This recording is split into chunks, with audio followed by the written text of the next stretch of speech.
Nabi Musa alaihissalam. Saat itu Bani Israel itu adalah budak, dijajah diperbudak oleh Fir'aun.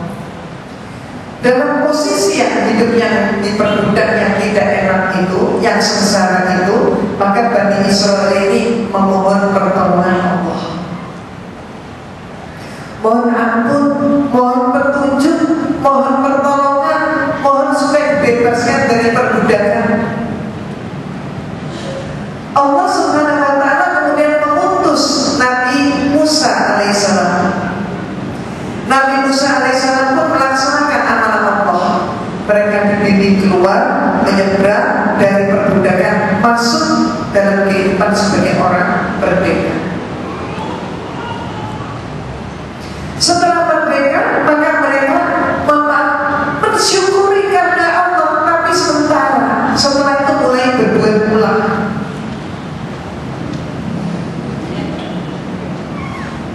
Puncak keulahan itu adalah ketika Nabi Musa alaihissalam naik ke Bukit Tur Sina, yang disebut Gunung Sinai, untuk menerima perintah Allah. Maka kemudian dimunculkan kasak kusuk.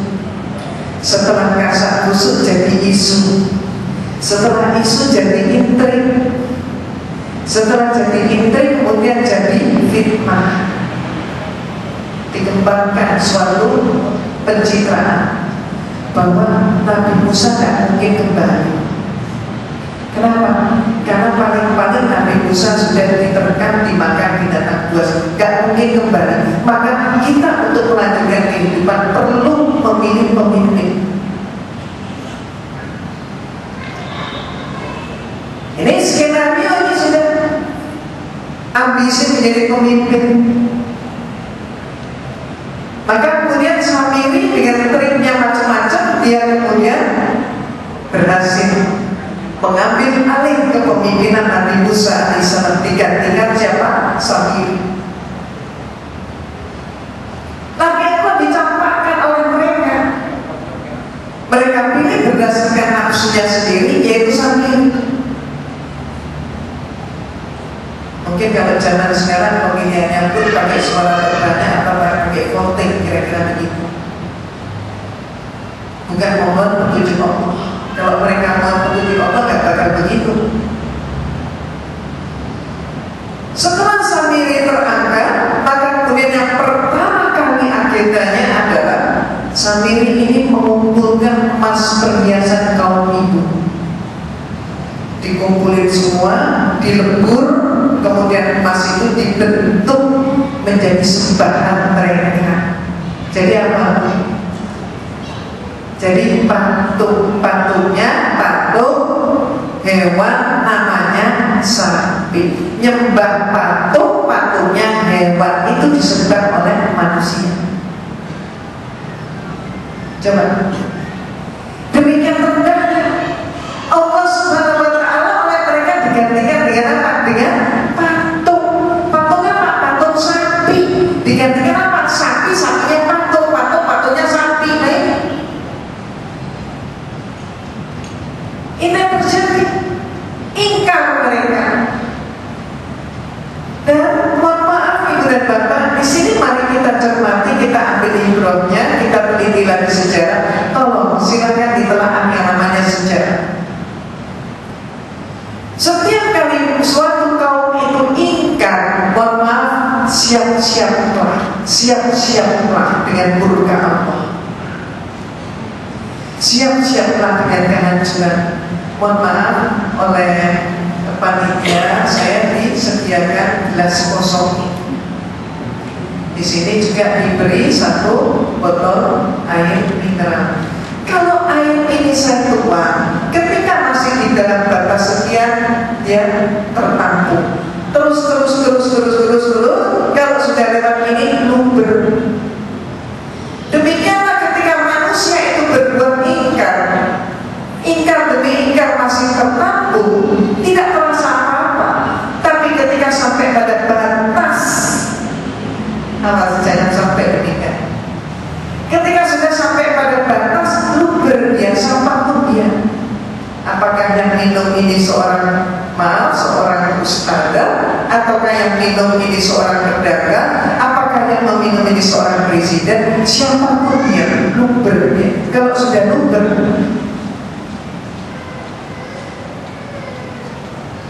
saya nggak berani mengucapkan. Ini sejarah.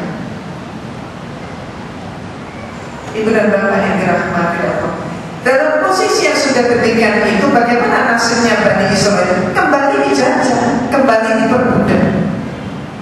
Jadi kalau ibu dan bapak mengamati dalam sejarah, Bani Israel itu adalah suatu kaum yang paling sering diperbudak. Kemudian apa? Setelah itu dia diperbudak, jatuh lagi dalam perbudakan, kesengsaraan, dan setelah sengsara baru ingat Allah lagi. Kembali dia mohon ampun, kembali dia mohon pertolongan Allah. Setelah itu Allah memberikan ampunan, diutuslah Nabi, ya, Nabi Daud dengan kitab Zabur. Tapi apa yang terjadi sepeninggal Nabi Daud alaihissalam? Kitab Zabur pun diubah, ditambah, dikurangi, diganti. Bahkan Nabi Allah pun ada yang dibunuh. Siapa? Nabi Yahya dan Nabi Zakaria. Maka setelah itu apa yang terjadi? Jadi mereka sudah ditolong, sudah mengalami zaman keemasan. Nabi Daud ini sekaligus seorang raja. Tapi setelah itu mereka ingkar, kitab Allah diubah, ditambah, diganti, dikurangi, bahkan Nabi Allah pun dibunuhin. Maka kemudian apa yang terjadi? Mereka hancur lagi, masuk kembali dalam perbudakan. Inilah manusia kalau tidak mampu bersyukur, kufur nikmat. Dan setelah itu apa? Mereka kembali mohon pertolongan Allah, mohon ampunan Allah. Allah mengutus lagi seorang pemimpin, diutus seorang nabi. Siapa namanya? Nabi Isa dengan kitab Injil. Tapi sepeninggal Nabi Isa alaihissalam, apa yang terjadi?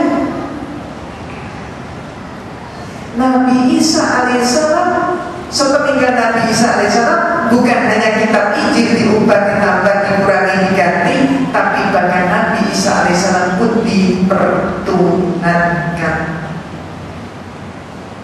Ingkar dan penuhanan terhadap Nabi Isa alaihissalam itu berlangsung sampai hari ini. Nabi Isa alaihissalam itu sebenarnya mengajarkan sholat. Nabi Isa alaihissalam itu tidak pernah mendirikan gereja. Nabi Isa alaihissalam itu tidak pernah membaptis. Tapi Nabi Isa alaihissalam mengajarkan, mengucapkan dua kalimat syahadat. Syahadat pada zaman Nabi Isa alaihissalam, asyhadu an la ilaha illallah wa asyhadu anna Isa Rasulullah. Nabi Isa tidak pernah mendirikan gereja. Yang dilakukan apa? Nabi Isa justru membimbing sholat. Hanya kesempurnaan sholat baru terjadi pada masa Rasulullah Sallallahu Alaihi Wasallam. Berbahagialah kita.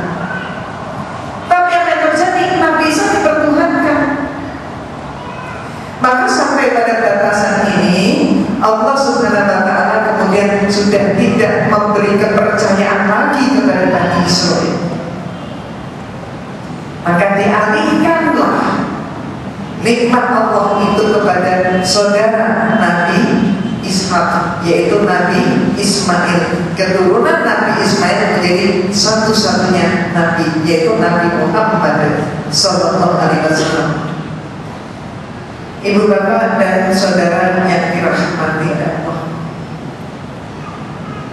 kita sebagai umat Rasulullah Sallallahu Alaihi Wasallam, kita bisa mencermati bahwa umat Islam dilarang untuk menggambar-gambarkan, apalagi membuat patung, menggambarkan Allah dan kekuasaannya, termasuk menggambar Rasulullah atau mematungkan, itu dilarang.